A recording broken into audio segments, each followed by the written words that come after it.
కులగణన తర్వాతే స్థానిక సంస్థలు ఎన్నికలు నిర్వహించాలని కాంగ్రెస్ సీనియర్ నేత వి హనుమంతరావు అన్నారు. అసెంబ్లీ సమావేశాలు ప్రారంభమైన వెంటనే కులగణన బిల్లును ఆమోదించాలన్నారు. ఈ విషయాన్ని తాను ఇక్కడితోనే వదిలిపెట్టబోను అని చెప్పారు.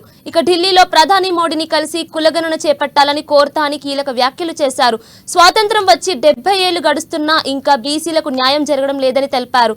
బీహార్లో నితీష్ కులగణన చేస్తే 67% రిజర్వేషన్ బీసీలకు వచ్చిందన్నారు. ఇక రాహుల్ గాంధీ చేసిన ఆలోచనను మోడీ కొనసాగించాలని విహెచ్ కోరారు.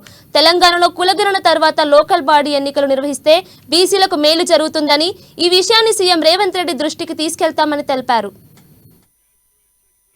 మూడవసారి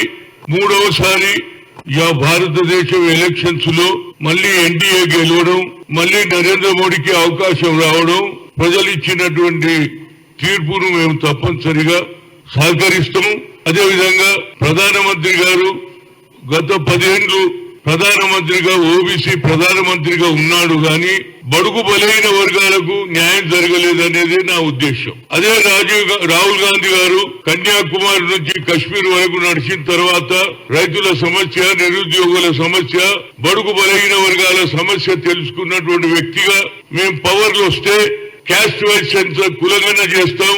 అదే విధంగా పెరిగిన జనాభాకు 50% సీలింగ్ కూడా ఎత్తేస్తా అని చెప్పాడు. గతంలో నరేంద్ర మోడీ గారు ఈబీసీలకు కూడా ఎకనామికలీ వీకర్ సెక్షన్ ఈడబ్ల్యూసీ కూడా వారికి 10% సీలింగ్ కూడా పెంచడం జరిగింది. ఇప్పుడు నా ఉద్దేశంలో ఒక పక్క నితీష్, ఇంకో పక్క చంద్రబాబు నాయుడు గారు ఇలా కీ పోస్ట్ లో ఉన్నారు.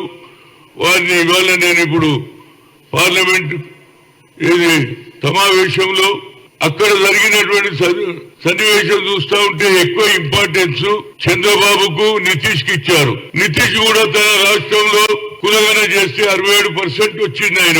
అదేవిధంగా చంద్రబాబు నాయుడు, ఎన్టీ రామారావు టైంలో వాళ్ళు కూడా మేము బీసీలం అని చెప్పారు. అదేవిధంగా రాజీవ్ గాంధీ గారు పంచాయతీరాజ్ వ్యవస్థలో అమెండ్మెంట్ తీసుకొచ్చి మహిళలకు కూడా రిజర్వేషన్ ఇవ్వాలని ఆలోచన చేశాడు. కనుక ఇవాళ ఇంపార్టెంట్ పాయింట్ ఏంటంటే రాహుల్ గాంధీ గారు ఏదైతే ఆలోచన చేశారో ఆ ఆలోచనకు తప్పనిసరి